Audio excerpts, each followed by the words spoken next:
বাংলাদেশের সাথে ভারতের সম্পর্ক কিভাবে ম্যানেজ করা হবে তা দিয়ে বাংলাদেশের ভবিষ্যৎ নির্ধারিত হবে।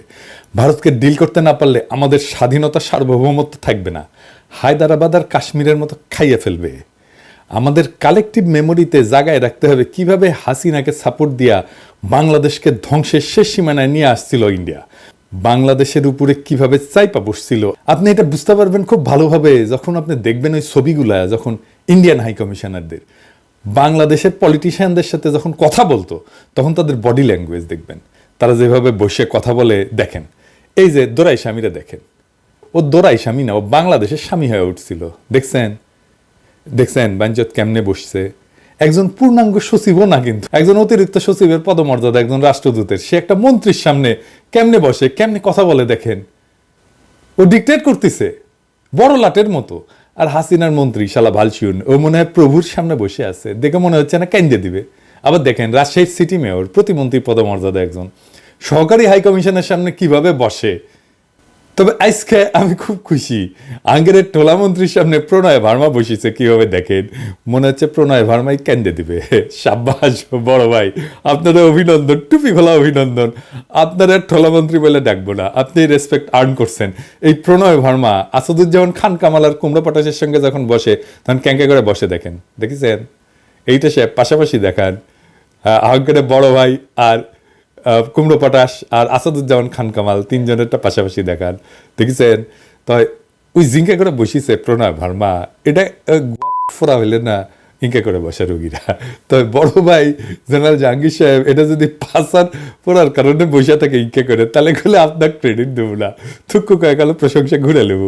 যাই হোক, বাংলাদেশের উপরে ভারতীয় প্রভাব কিভাবে কাজ করে, অনেকভাবে করে, এর একটা দিক দিয়ে কাজ করে, সেটা আমরা কখনো আলাপ করি না। আজকে ওই আলাপটা করবো। আর একটা গুরুত্বপূর্ণ দিক দিয়া ইন্ডিয়া আমাদের উপরে বহুমাত্রিকভাবে প্রভাব বিস্তার করে, সেটা আলাপ করি। ধরেন জাতিসংঘ, আন্তর্জাতিক সংস্থাগুলা, এগুলো বিভিন্ন দপ্তরে যারা বাংলাদেশ দেশ নিয়ে কাজ করে তারা কারা? বেশিরভাগ ক্ষেত্রে এরা ইন্ডিয়ান। ধরেন একটা এক্সাম্পল দিই, আইএলও বাংলাদেশ চ্যাপ্টার দেখা হয় কোথায় থেকে? দিল্লি থেকে। দিল্লিতে আইএলওর আঞ্চলিক অফিস, ওইখান থেকে আপনি ওইখানদের কর্মকর্তাদের দেখান তো, এটা সাহেব লিস্ট আছে ওইখানে ওদের ওয়েবসাইটে, দেখেছেন 80% ইন্ডিয়ান, আরো বেশি হবে হয়তো। এখন দেখেন হাসিনা আমলে HRW বিবৃতি দেয় শ্রমিকদের অধিকার নিয়ে, কিন্তু আইএলও কোনোদিন দিছে কোন শ্রমিক অধিকার নিয়ে কথা বলছে? এই যে এত শ্রমিক মারা গেল, গুম হইল, খুন করলো এত শ্রমিককে, কোনোদিন কিছু বলছে? কিচ্ছু বলে নাই। আন্দোলন করতে যায় নিখোঁজ হয়েছে কতজন দেখেন, কখনো বিবৃতি দিছে? দেয় নাই। শ্রমিকদের আন্দোলন করতে গিয়া পুলিশের গুলিতে নিহত হয়েছে, আইএলও কোনোদিন বিবৃতি দিছে? আজ আমিনুলকে যে শ্রমিক নেতা, এটা একটা খুবই সেন্সেশনাল ঘটনা ছিল, আপনি জানেন না? আমিনুলকে তুলে নিয়ে যায় র্যাব, তারপরে ক্রস ফায়ারে দিয়ে মারে, তারপর মাইরে ফেলায় দিয়ে যায় ডেড বডি। অনেকদিন আগের কথা, আজকে আশুলিয়াতে, অনেকে হয়তো জানেন না। আইএলও কোনোদিন বিবৃতি দিছে? দেয় নাই। কিন্তু এই এখন দেখবেন এই যে শ্রমিক এলাকাতে গ্যাঞ্জাম হইতেছে না, এখন দেখবেন আইএলও কি বলে, সে এসে বলবে তোমরা সিবিআই আছে। সিবিআই মানে জানেন তো, শ্রমিকদের পক্ষে কথা বলার বৈধ প্রতিনিধি। এটা আন্তর্জাতিক আইনে স্বীকৃত, মানে কালেকটিভ বার্গেনিং এজেন্ট বলে। শ্রমিকদের পক্ষে কথা বলবে। প্রত্যেকটা প্রতিষ্ঠানের, প্রত্যেকটা শ্রমিক এলাকায়, প্রত্যেকটা ইন্ডাস্ট্রিতে একটা করে সিবিআই থাকে। ইভেন আমি যেখানে চাকরি করি প্যারিসে, সেখানে এই কোম্পানিরও সিবিআই আছে। হাসিনা আমলে কিন্তু সিবিআই ছাড়া চলতে পারবেন, বিশেষ ত্রিকোঠায় মাপ। হাসিনা বা আওয়ামী লীগ ক্ষমতা থাকলে যেভাবে ডিল করে বাংলাদেশের সাথে, অন্য কেউ ক্ষমতা থাকলে ঠিক উল্টাভাবে ডিল করবে। মানে আওয়ামী লীগ ক্ষমতা থাকলে তাদের পৌরুষ, পেশাদারিত্ব, এথিক্স, নৈতিকতা সব পতায় যায়। আবার অন্য কেউ ক্ষমতায় আসলে তখন দিল্লির আইএলও কর্মকর্তাদের পৌরুষ জেগে ওঠে। এটা হইতেছে আমাদের সমস্যা, বড় সমস্যা। জাতিসংঘ সহ সকল আন্তর্জাতিক প্রতিষ্ঠানকে আমরা আহ্বান জানাই, আমাদের কখনো ভারতের সাথে একসাথে রাখবেন না। মানে আমাদেরকে যখন ট্রিট করে তখন ভারত যেই গ্রুপে থাকে সেই গ্রুপে আমাদের রিপোর্টিং যেন ভারত না হয়। পাকিস্তানের ভারত কি একই অঞ্চলে আছে? নাই তো। জাতিসংঘের আন্তর্জাতিক সংস্থা ভারতকে দক্ষিণ পূর্ব এশিয়ার আওতাধীন আঞ্চলিক অফিস থেকে দেখা হয়, যার কেন্দ্রবিন্দু সাধারণত ব্যাংকক হয়, নিউ ইয়র্ক হয় অথবা দিল্লি।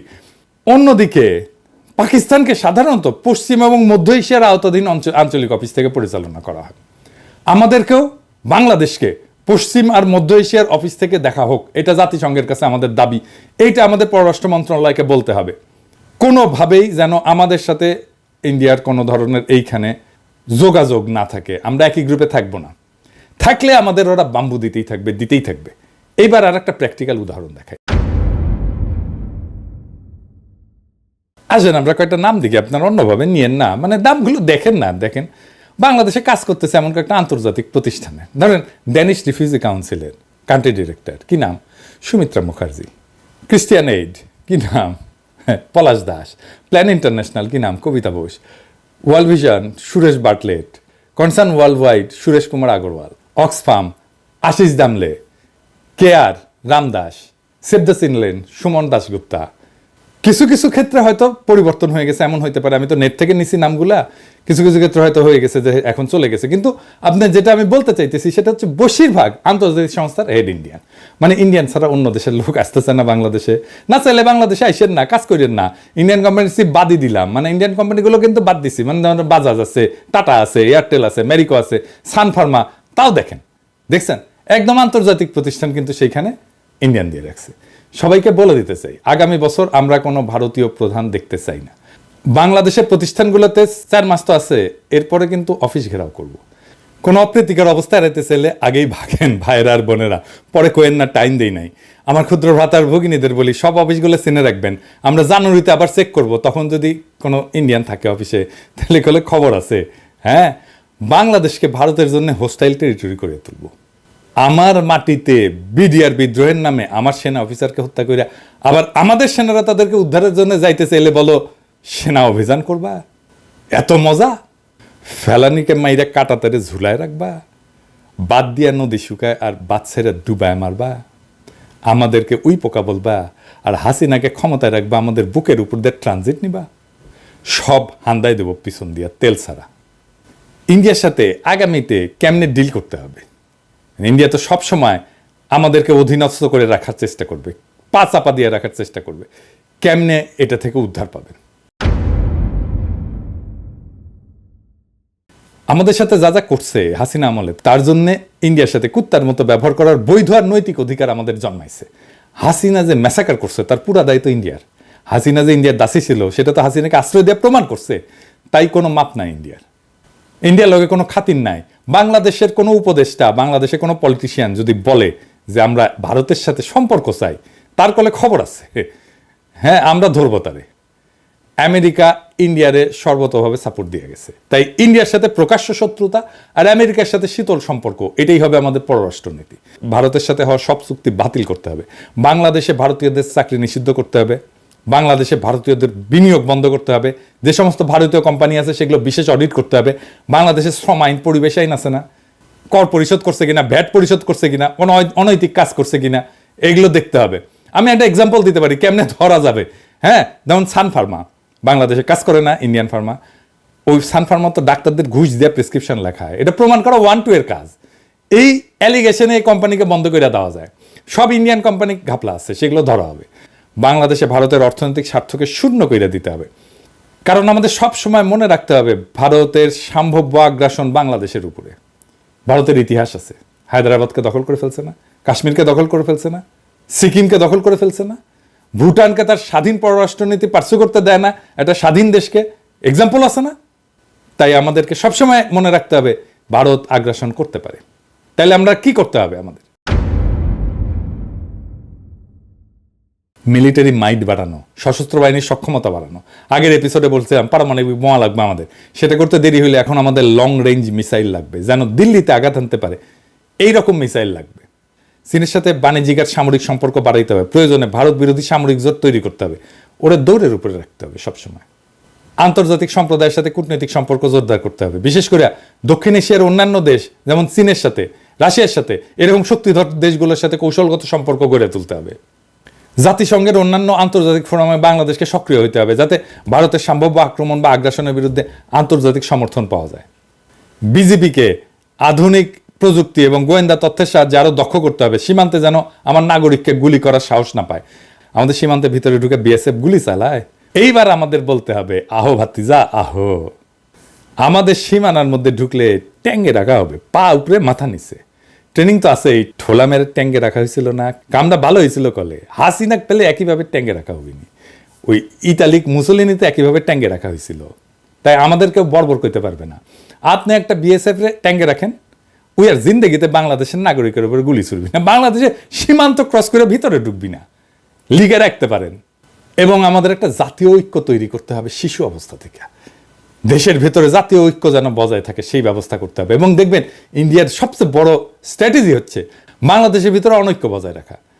এখন দেখতেছেন না বিভিন্ন পলিটিক্যাল পার্টির মধ্যে অনৈক্য শুরু হয়েছে, একজন আরেকজনের পিছে লাগিয়েছে, দেখেছেন না? এটা ইন্ডিয়ান প্ল্যান করে, বুঝছাও? যারা করিচ্ছে সবাই ইন্ডিয়ান প্ল্যানের মধ্যে পা দেখিছে। এটা রয়ের প্ল্যান যে বাংলাদেশের ভিতরে অনৈক্য বজায় রাখতে হবে।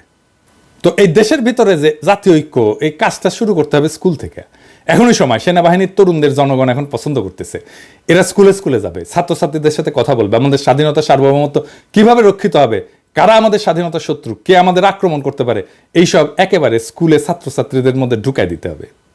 ভারতীয় পণ্য বয়কট আন্দোলন দেখেছিলেন না? একেবারে শিশুদের দিয়ে ক্যাম্পেইন করেছিলাম। ওই বয়সে ইনডক্ট্রিনেট করে দেওয়া, মানে মাথার মধ্যে ঢুকে দেওয়া, এইটা যদি ঢুকে দেওয়া যায়, এটাই আমাদের ভবিষ্যতে প্রতিরোধের শক্তি হয়ে থাকবে। ছাত্রছাত্রীদের অস্ত্রের সাথে পরিচয় করায় দিতে হবে, তারা যেন অস্ত্র হাত দিয়ে দেখতে পারে এটা কি। ভারত থেকে জ্বালানির উপরে নির্ভরশীলতা কমায় আনতে হবে, বিকল্প শক্তির উৎস এবং জ্বালানির নিরাপত্তার দিকে নজর দিতে হবে, যেন কোনো সংকটময় পরিস্থিতিতে বাংলাদেশ বিপদে না পড়ে। কূটনীতিতে বাংলাদেশের বেস্ট ব্রেনগুলোকে যুক্ত করতে হবে, যেন বাংলাদেশ কূটনীতিতে সেরা হইতে পারে। বাংলাদেশের সেরা ছাত্রগুলোকে দুনিয়ার সেরা ডিপ্লোম্যাটিক স্কুলের ট্রেনিং দেওয়া হতে হবে। লং টার্মে আমাদের ডিপ্লোম্যাটিক অ্যাসেট তৈরি করতে হবে, কারণ আমাদের জন্য শান্তিপূর্ণ এবং কূটনৈতিক সমাধানই সবসময় অগ্রাধিকার হওয়া উচিত। কিন্তু আত্মরক্ষা এবং প্রয়োজনে প্রত্যাঘাতের প্রস্তুতি অত্যন্ত গুরুত্বপূর্ণ। আপনার শত্রু যদি মনে করে আপনি দুর্বল, তাইলে আপনি গেছেন, আপনি শেষ। আপনার শত্রুকে সবসময় মনে করতে হবে যে এটা বিপজ্জনক, এর সাথে গ্যাঞ্জাম করা যাবে না। বাংলাদেশের জনগণ বিপজ্জনক জনগোষ্ঠী, সাবধানে ডিল করতে হবে। আর পরিশেষে ইন্ডিয়ারে ভয় পাবেন না। ভারতের তরুণদের আবু সাইদদের মতো বন্দুকের সামনে বুক পাইতে দেওয়ার হিম্মত নাই। ওরে আমরা ভয় করবো, দাঁড় বাদ। এপিসোডের শেষে একজন শহীদের কথা আজকে আপনাদের বলি। কিছুতেই কান্না থামছে না সোহানের স্ত্রী শম্পা বেগমের। তিনি বারবার বলছেন সোহানকে ছাড়া এখন একা কিভাবে বাঁচবেন। তাদের বিয়ে হয়েছিল 2017 সালের 19 নভেম্বর। এরপর মধ্যে 3 বছর দুজনে একসঙ্গে ঢাকায় সংসার পেতেছিলেন। বাকি সময় স্ত্রীকে গ্রামে পরিবারের সঙ্গে রেখে ঢাকায় চাকরি করেছেন সোহান। শম্পা বেগম বলেন, আমাদের মধ্যবিত্ত পরিবার, অর্থ সংকটের কারণে ও একা ঢাকায় থাকত। অর্থের কারণে দুজনে একসঙ্গে থাকতেও পারিনি। গত 1 বছর বাড়িতে একটা নতুন ঘর দিচ্ছিল। সে আমাকে বলেছিল, শম্পা, আমি আর তুমি এই ঘরে থাকব।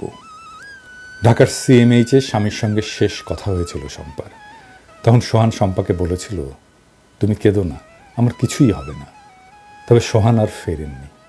অস্ত্রোপচার করে শরীর থেকে বুলেট বের করা গেলেও রক্ত বন্ধ করা যায়নি। 18 ব্যাগ রক্ত দিয়েও বাঁচানো যায়নি সোহানকে। সংসারের অভাব থাকলেও ভালোবাসার কমতি ছিল না। উল্লেখ করে শম্পা বলেন, স্বামী ছাড়া কেউ ছিল না আমার। সে সব সময় সব ধরনের পরিস্থিতিতে আমার পাশে থেকেছে। সে বলতো, চিন্তা করো না, আমি তোমার পাশে আছি। আল্লাহ আমাকে একটা সন্তানও দেননি, আমি এখন কিভাবে বাঁচব। সোহান শাহ গুলিবিদ্ধ হয়েছিলেন 19 জুলাই শুক্রবার বিকেল 4:30 দিকে রামপুরা CNG পাম্প এলাকায়। তখন তার সঙ্গে ছিলেন 2 সহকর্মী, অলিউল ইসলাম আর নূর হোসেন। সেদিন আন্দোলনে যাওয়ার বিষয়ে অলিউল ইসলাম বলেন, চোখের সামনে অনেক ছাত্র ভাইদের মরতে দেখেছিলাম, আমরা ঘরে বসে থাকতে পারিনি। এই ছবিটা দেখেন, অপারেশন থিয়েটারে যাবার আগে তার মায়ের সাথে ছবি। সোহান বলেছিল, মা তুমি টেনশন করো না, আমার কিচ্ছু হবে না, আমি সুস্থ হয়ে ফিরে আসব। সোহানের কথা সত্যি হয়নি। সোহান আর ফেরেনি। কি তরতাজা ছেলে একটা। গুলিবিদ্ধ হওয়ার 39 দিন পর 27 আগস্ট ঢাকার CMH-এ চিকিৎসাধীন অবস্থায় শাহাদাত বরণ করেন সোহান। প্রত্যেকটা শহীদ মৃত্যুর জন্যে ইন্ডিয়ার দায় আছে, কারণ ইন্ডিয়া তার দাসী হাসিনাকে জনগণের অধিকার হরণ করে বাংলাদেশের ক্ষমতায় রেখেছিল। এই শহীদদের মৃত্যুর জন্যে প্রত্যক্ষ আর পরোক্ষভাবে দায়ী ইন্ডিয়া। এটা আমরা কখনোই বিস্মৃত হব না। ইনকিলাব জিন্দাবাদ।